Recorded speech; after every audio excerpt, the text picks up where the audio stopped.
Welcome to episode 9 of the Brainy Business, Understanding the Psychology of Why People Buy. This episode is the very first Behavioral Economics Foundations episode and is dedicated to loss aversion. You won't want to miss out on this one. See what I did there? So let's get started. You are listening to the Brainy Business Podcast, where we dig into the psychology of why people buy and help you incorporate behavioral economics into your business, making it more brain-friendly. Now here's your host, Melina Palmer. Hello, everyone. My name is Melina Palmer, and I want to welcome you to the Brainy Business Podcast. This week is the very first Foundations episode. Hooray! Up to this point, all the episodes have been dedicated to problems or concepts in your business and questions you might ask yourself or have asked me, like the top 5 wording mistakes businesses make, which was a big request, and the truth about pricing, and the very popular episode on change management. By the way, for any of you who are new to the podcast, welcome. Here's a quick rundown I give at the beginning of every episode. Anything that has you thinking, I should look into that, or what was the name of that episode, will be linked in the show notes, so you don't have to try and remember what I mentioned. You can get to the show notes via the player you're listening through, or by visiting thebrainybusiness.com/9, because this is episode 9. I don't mention this every time because it would get pretty repetitive. I do a lot of research for each episode, so there are a lot of things linked in the show notes for you. They also have a guide of what's discussed when, with timestamps to make it easy for you to go back and re-listen to find things. So after listening to this episode on loss aversion today, if you want to pop back and listen to the mentions of loss aversion in last week's episode, What is Value?, you could go to thebrainybusiness.com/8 and see that at 14 minutes and 22 seconds, I talk about how hurting, perceived value, and loss aversion work together in things like bidding wars, before I talk about the most expensive painting ever sold at auction by an American artist and a $200 grilled cheese sandwich. I really enjoyed making that episode. If you couldn't tell, if you haven't listened to it yet, I recommend it. It's a lot of fun. So far in the podcast, this is the only type of episode we've done together. I take a business problem, like why lead magnets work and if you need one, and talk about the best way to approach that problem using varying concepts of behavioral economics. I bring them up as they're relevant and give a brief definition or example, often linked to a study or two, but we don't get much deeper than that on any of the concepts themselves until now. As I said at the top of the show, this is the first in a series of foundational episodes which dig deep into one concept at a time. What exactly does that mean? For one thing, don't worry. It will not be a boring lecture hall experience. Bueller. As with every speaking engagement or podcast episode, I like to make things fun, applicable, and down to earth, and you can expect that here as well. So, here's what we'll be doing and seeing on these episodes. I will use the official name of the concept from the field of behavioral economics in the title and throughout the episode for reference purposes, even the weird ones like hyperbolic time discounting, which is one of my favorite concepts, even though it has an absolutely terrible name. But don't let this scare you off. There will be a lot of value in these episodes because I will then tell you about how the concept works by referencing a really cool study, but summarizing the interesting points like I always do and not getting into the nitty-gritty stuff you don't need, with links to the full study in the show notes for anyone who wants to dig in deeper. Then is the best part. I will give a whole lot of examples of how this has been proven to work and ideas for how you can use the specific example in your business. For example, in this episode on loss aversion, I give examples from financial institutions, for business coaches, furniture sales and interior designers, real estate agents, accountants, CPAs, and more. And there's a bonus, a freebie on the website at thebrainybusiness.com/9 to help you walk through an example for your own business. Hooray! And if you're already a subscriber on the Brainy Business email list, you get an email every week with the links to the new episode, and any worksheets are right there waiting for you. Easy peasy. If you're not on that list and you want to be, simply go to thebrainybusiness.com, and when you sign up for any of the worksheets, you get added to that as long as you select that you want to receive emails, as well as if you sign up for my free ebook, the top 10 behavioral economics concepts you need to know and how to apply them, you'll be put on that list as well.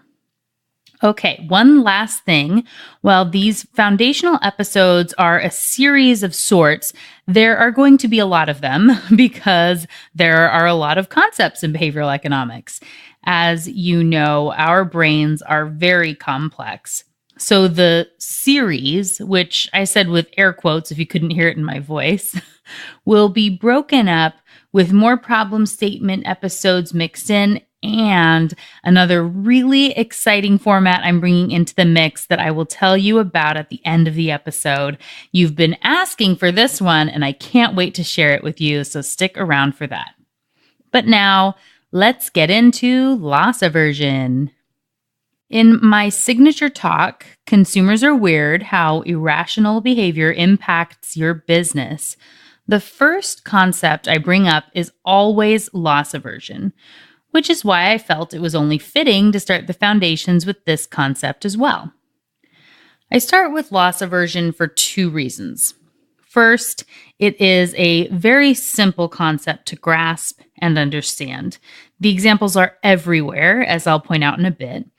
And second, it's one of the truest foundations of behavioral economics itself, with that fateful study by Kahneman and Tversky in 1979 I mentioned in the first episode. Perhaps the study that started it all was built on loss aversion and prospect theory. There is, of course, a link in the show notes. It will probably not surprise you to learn that people hate to lose things. If you've ever had or seen small children playing, you have experienced this firsthand. Take the two littles we have here in our house. Older brother is playing contentedly in the playroom, surrounded by far too many toys for one child to play with at any given time. Little sister wanders up and chooses a toy off the periphery, far outside the immediate reach of older brother. But for some reason, he screams, "No, I was just about to play with that." Somehow, this random toy, which could be anything from an empty box to a transformer to a Barbie, has now become his absolute favorite, and he cannot bear to give it up. Though none of the other toys are great candidates to hand over to little sister either, he does not want to lose the opportunity to play with any of them. Whether you have kids or not, you likely know what I'm talking about. We as parents know and talk about how ridiculous it is, and yet our subconscious brain does this exact same thing all day, every day. We never really unlearn this behavior. We simply know how to control it outwardly. Your subconscious brain is basically a 2-year-old throwing a tantrum and freaking out when someone else tries to play with your Wonder Woman doll, even if you weren't using it at that exact moment. Sad, but true. So, what have we done in our businesses and society to sell to this? Unfortunately, we've gotten it completely backwards. We've looked at this behavior and said, people like things. We should give them more things. We've created a gain-riddled society built on punch cards and reward programs intended to create loyalty, but that more often than not are gathering dust between the driver's seat and the center console in the car. Gains are not the key to driving behavior. Losses are. And, as I will show in the episode, this does not have to be negative, so don't worry. Assuming you aren't driving, be safe, people. I want you to close your eyes and imagine these two different scenarios I'm going to lay out for you. Really try to put yourself in the moment of each so you can feel what I'm talking about here. They're simple, I promise. Okay, here's the first one. Let's say you got up this morning and started getting ready for the day, realizing it's a little chillier than it has been, so you grab a jacket you haven't worn in a while on your way out the door. When you put it on, you realize there's a $20 bill in the pocket. Amazing! How do you feel? Probably pretty good. This doesn't happen every day, after all. You might tell a couple of people about it, maybe not. Will you still be bragging about it tomorrow? Or next week? Will you remember next time you grab this jacket that it was the one with the $20 in the pocket? Or next year when you have the same chilly weather experience? Probably not. All right, on to the second scenario. Imagine you're going to an event very different than what we're used to these days that only takes cash. You do some quick mental math and decide $100 is more than enough for the full day. You'll probably have some cash left over, but it's better to be prepared. So you swing by the ATM on your way and head to the event.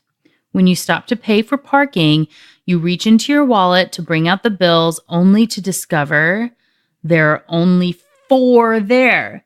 You look in the abyss between the seats, check your wallet again. Are 2 stuck together maybe? No, you have lost $20. How does that feel? Pretty terrible, I'm guessing. Will you tell people about this experience? Will you remember it every time you use that parking lot or see advertisements for that event or use that ATM? Might you even blame the bank or credit union for stealing that $20 from you when it wasn't their fault? Will this become a story you tell your grandkids someday? Maybe it won't get to that extreme, but I'm confident you felt it more than the joy of the found $20. And why? Shouldn't it feel the same since it's the same amount of money? That is what traditional economics would say, but if traditional economic models were always accurate, behavioral economics would not exist. The studies of Kahneman and Tversky, and many others after them, have found there is a science to this and have quantified just how much we hate losses compared to the joy we feel from getting new things.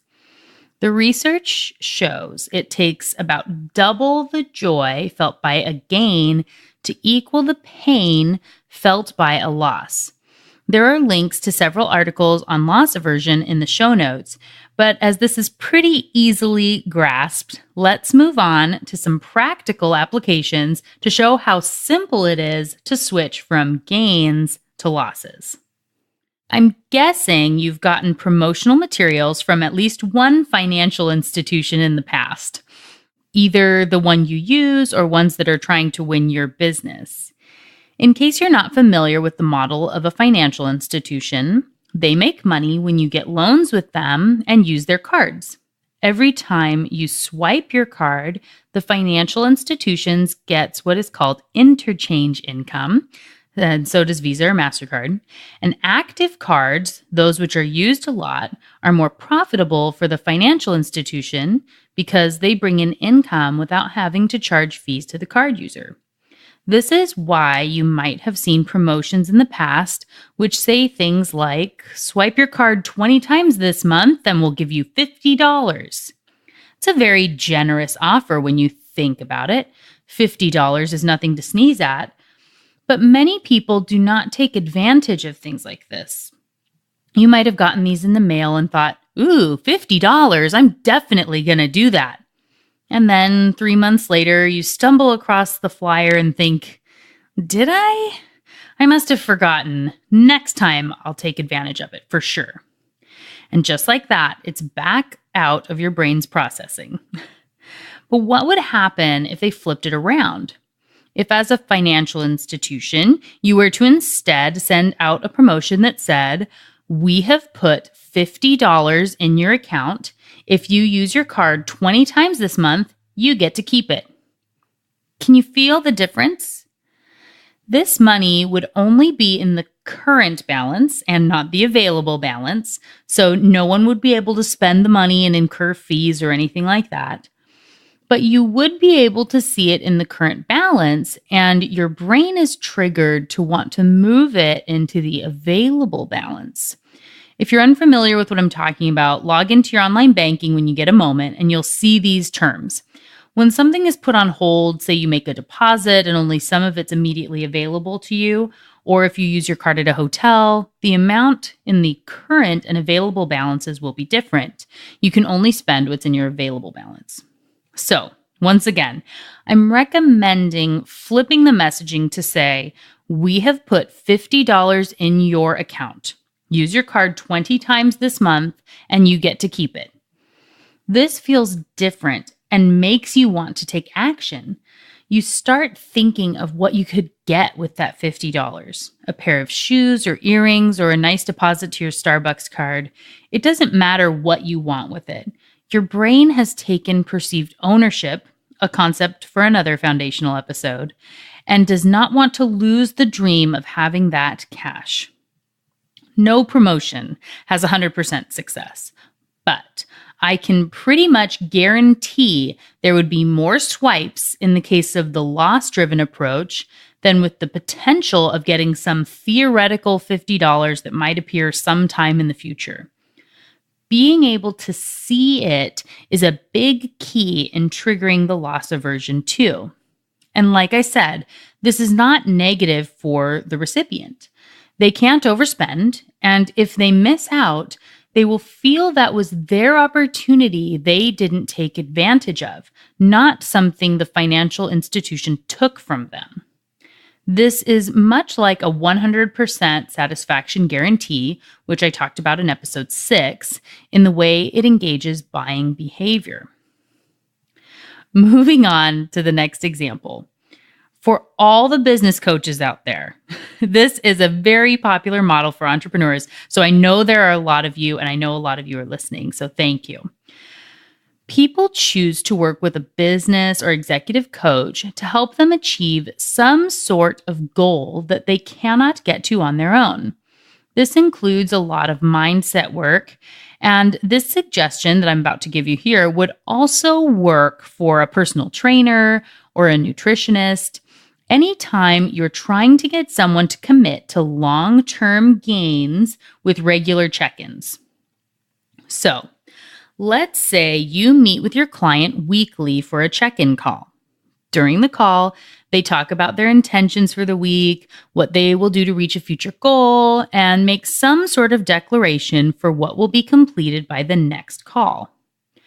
How many times have you had the next call only to have them admit that things got in the way and they did not do the thing they committed to doing the week before, where the goal they set got bumped down the priority list? How many times have you done this yourself? As a note, this is the foundation of my favorite concept, hyperbolic time discounting, which I mentioned earlier and can't wait to do an episode on.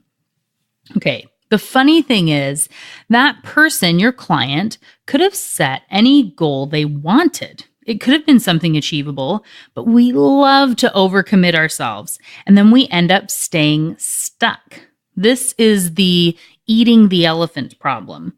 It looks too big, and you dwell and spiral over big pieces for a long time instead of making a lot of tiny steps in the right direction. You're more likely to achieve your goals with this approach, tiny steps, than constantly having goals or items on the to-do list that are too big. So, Let's talk about the conversation with clients when they're setting the intentions and commitments before the next call.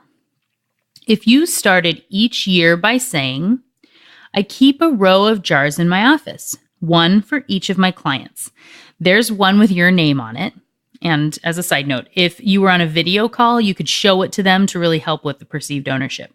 So I keep a row of jars in my office, one for each of my clients. There's one with your name on it. Every week you meet your commitment, I will put $20 in your jar. However, if you ever miss and do not honor your commitment, you lose it all and start over at zero. By the end of the year, if you do everything you say you will do, you will absolutely blow this goal out of the water, and you will have just over $1,000 as a bonus. And yes, I will give you whatever's in your jar at the end of the year. Does that sound more motivating to you? It sure does to me. As the coach, you can work this into your rates and know it's great for you too. You will want to pay this money back to your clients because it means they achieved so much success with you and will probably give you testimonials. And you could also use this as a deposit to working with you again if they wanted to get repeat clients like the dividend at REI. And just like the financial institution example, they will not blame you if they lose something. And so it's not a negative approach. It's a gift you want to give them to help them keep their commitments. And hopefully it will help them to set realistic and achievable small steps to help them eat the elephant by the end of the year. All right, our next example is for the accountants, and it's something we can all relate to. People are more likely to ask for help on their taxes if they are expecting to owe instead of anticipating a refund. Even though it would be logical to also care about a bigger refund, our brains simply don't work that way. Paying money to potentially get a bigger return does not have the same motivation of paying a little to pay the least amount possible and less in the long run, even if the gain would be much more than the amount saved in the payment. So, when messaging around tax time, while getting people big refunds is great, it's not as much of a motivator as reducing the amount people will owe. This could also be used to message around the ultimate fear of tax filing, getting audited. If you have not been audited, you expect the worst and your brain builds up this giant fear around what could happen. There would be a big waste of time and money in that process. And you might want to say, what's the average cost to someone who has to deal with an audit? And how does that compare with the cost of hiring you now? I'm guessing it's a lot less. Perhaps your messaging could be targeted at those who have higher income and say something like, as your income increases, so does the likelihood you will be audited by the IRS. Once you cross the $200,000 mark, your chances for audit consistently double, and the fees and penalties will be in the thousands. Don't risk it. Let us help you keep your hard-earned cash. So, that statistic was something I found from Money Magazine from 2014. So make sure you do your own research. If you go with an approach like this in any business, make sure you do some research for any claims that you make. You might have noticed as well, this does have more of a negative sales approach to it, but it's still with an air of the positive, how you can help them to keep more of their hard-earned cash. This next example is moving on to furniture sales, interior design, and real estate. And really, this is a tip that can apply to any physical products. While I am not getting into perceived ownership in this episode, it is really vital when the thing you're selling is a physical product.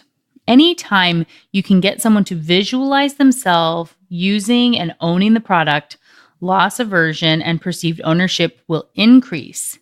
If you can get them to touch the product, that effect increases greatly. In real estate, this would mean walking through the house. And this is why things like staging make a difference in selling homes. You can see yourself living there, and the brain starts to take ownership in a way it doesn't with an empty room. It doesn't want to lose out on the new life it's picturing for itself, and this is becoming part of its identity.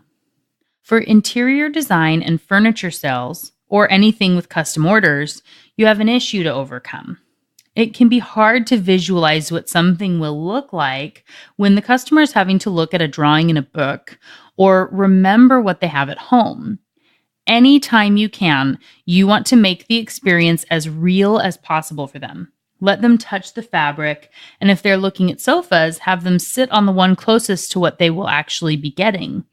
Sketch it out, and if you have the ability to do so, get one of those programs that lets you do a 3D rendering. Do you watch HGTV or any other design shows? I'm a fan, and I personally love the show Fixer Upper. I'm really bummed there won't be more episodes, but no need to get into that here. If you have seen any design show ever, you know the moments I'm talking about here, but this gets really extreme with Fixer Upper because they're taking people through houses that are just complete garbage piles and trying to convince the owners to trust in their expertise and spend, let's say, $150,000 on a house that's falling apart with dead rats in the living room. Because Chip and Joanna have a reputation now, people trust them, but it likely wasn't easy in the beginning. People on the show will say something like, I don't see it, but I trust in Chip and Joe, so let's do it. They're hesitant and scared until Joanna shows them a virtual walkthrough on her computer. You see their eyes light up. Sometimes they get teary. This is the moment. Their brain can visualize it. Ownership is claimed. They've bought in, and you better not take this dream house away. They can't bear to lose it now. Find a way to recreate this experience in your business to help trigger loss aversion. With any big purchase, people may tend to waffle on the decision because they have the reverse loss aversion, not wanting to give up and lose all that money they've saved up. And there is a fear of regret, another concept that will get its own episode. This is absolutely at play with weddings. Little girls build up the idea of a dream wedding in their mind. And now with shows like Say Yes to the Dress or other dream wedding makeover shows combined with Pinterest boards of wedding masterpieces, without price tags, I might add, that most weddings will never live up to, it sets a vision the brain does not want to give up. That is a lot to live up to, and many vendors for weddings feel the brunt of it.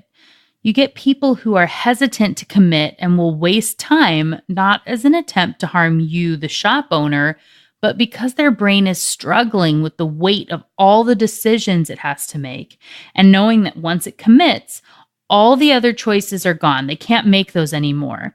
And that creates a lot of what-if questions, called reversals, which we'll get in episode 2. And there's just a lot of fear that surrounds making a decision like this, something you'll live with for the rest of your life. How do you compete with that? Trigger their loss aversion so they know they got a good deal and can feel positive about the decision to buy from you. I mentioned this on an earlier episode, but when I got my wedding dress last year, I had plans to visit more than one shop, like most prospective brides have. And I had tried on a dress I really loved. I thought it could be the one, but I wasn't sure and was considering leaving to go try on some others before making the commitment. The shop I was at had a brilliant policy. If you buy on your first visit before you leave the store and no calling on the drive home, you can have 10% off, which can be significant in the world of wedding dresses, and an accessory credit to use in the store. Mine was for $200. According to The Knot from 2016, the average bride spends $1,564 on the dress and another $300 on accessories. So the $350 benefit that I got there is a huge item that you don't want to lose out on, especially when you have so many expenses running out the door during wedding planning. Every dollar counts. And I'm guessing I'm not the only one who took advantage of the offer. And it helps that the dress was amazing. Okay, to round this out, I want to give an example from online sales, which is probably the most ridiculous and over-the-top thing I have ever seen for loss aversion. I take screenshots and pictures of things I see all the time for inspiration for future episodes or blog posts. And this is by far one of my favorites because it is so transparently bad and over the top. You have probably noticed in online sales these days, you have to click yes or no type options to close out a pop-up box. They're pretty annoying, actually, but we're used to them these days. A lot of websites have started using some version of loss aversion to try and persuade people to sign up for lists by upping the ante. And instead of simply saying, do you want to subscribe, yes or no, they say things like, do you want to subscribe? Yes, or yes, sign me up. Or your other option is, no, I don't care about saving money. Or no, I don't care about donating to whatever cause. You have to actually acknowledge that you don't care about whatever the tip is or whatever you would get. The good ones are subtle, but these can go bad really quickly. The ridiculous one I saw, which is shared on the blog at thebrainybusiness.com to give proof this is real, and I'll share it on social media too. My handle pretty much everywhere is at thebrainybiz, B-I-Z, thebrainybiz. And so this was for a fitness DVD, one of those where you only pay shipping and handling, and it was trying to upsell other programs.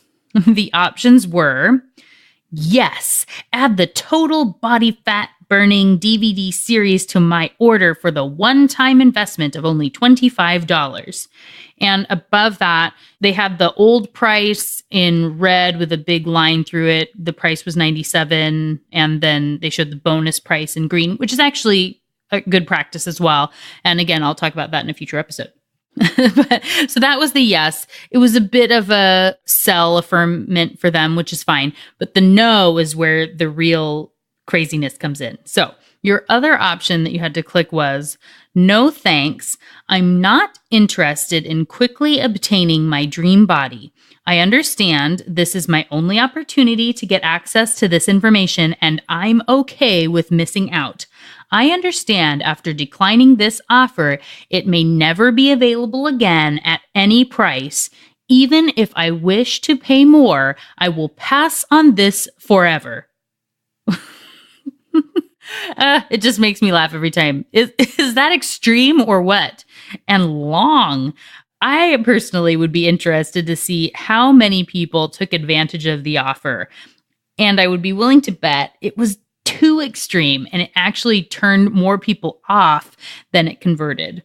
A more subtle approach, in my opinion, would be more effective. So the lesson for you is you can overdo it, because something like this could flag the conscious brain and get it to say, you know, your subconscious says, oh, what do we do here? I don't know how to handle this really long paragraph of no.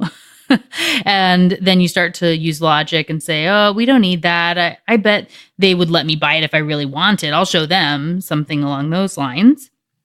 And at this point in the purchase process, the person who came across this message hadn't actually completed the first purchase. And this could be enough of a deterrent to make them abandon the whole thing. So as with any of these concepts, just make sure that you don't get too extreme, because it could go in the opposite direction and really turn people off when you start to flag the conscious brain. All right, there you have it. Behavioral Economics Foundation's Loss Aversion is in the books. I hope you liked the description and found the studies to be interesting. And even more, I hope you found the practical applications for business coaches, accountants, financial institutions, wedding dress shops, real estate agents, and more to be useful and help you to see ways you can incorporate this into your business. If you do find a way to do that, please share it with me on social media. Like I said, the Brainy Biz everywhere. And there are so many ways to implement this. I have created a free worksheet to help you come up with your plan. It is available at thebrainybusiness.com/9. So go download your copy and start factoring loss aversion into your messaging without having to be negative. When you start working through this, if you want my insights to make sure you're applying loss aversion properly and not going over to the extreme like the fitness DVD, or maybe being too subtle, I would love to help you. You can simply visit thebrainybusiness.com and click on Work With Me to schedule a free consult where I can determine the best approach for what you have completed so far to help get you to the point that you would be ready to go.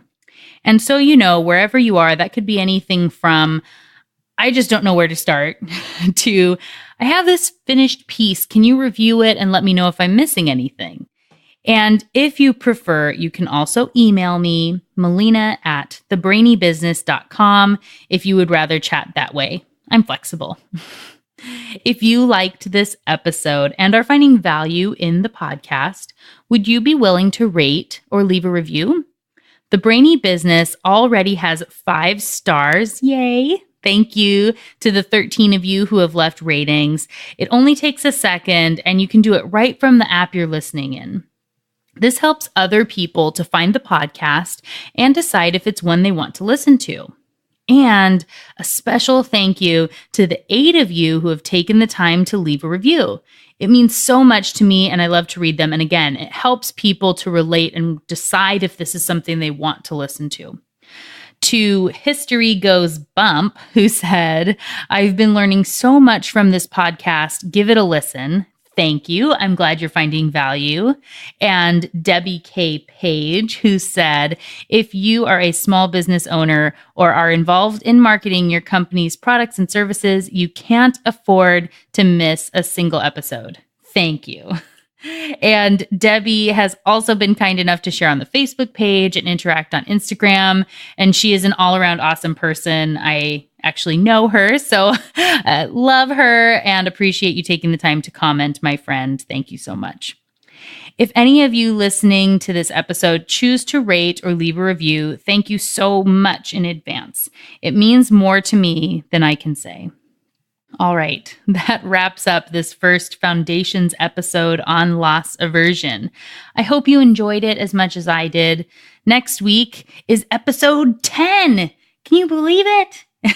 And in honor of that milestone, I am going to give you something you have been asking for since before the podcast even launched, an on-air strategy session.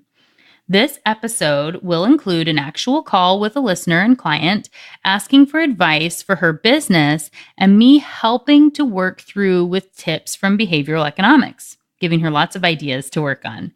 It is so good, and I can't wait for you to hear it. You're going to love it, so don't miss out. Plus, I feel like there will be a pretty sweet giveaway to commemorate the 10th episode. Do you think I should? Shout out to me on social media. Again, I'm the Brainy Biz, that's B-I-Z, on Twitter, Facebook, and Instagram. So let me know if you want a bonus or not on episode 10. Until then, thanks again for listening and learning with me. And remember to be thoughtful. Thank you for listening to the Brainy Business Podcast. Melina offers virtual strategy sessions, workshops, and other services to help businesses be more brain-friendly. For more free resources, visit thebrainybusiness.com.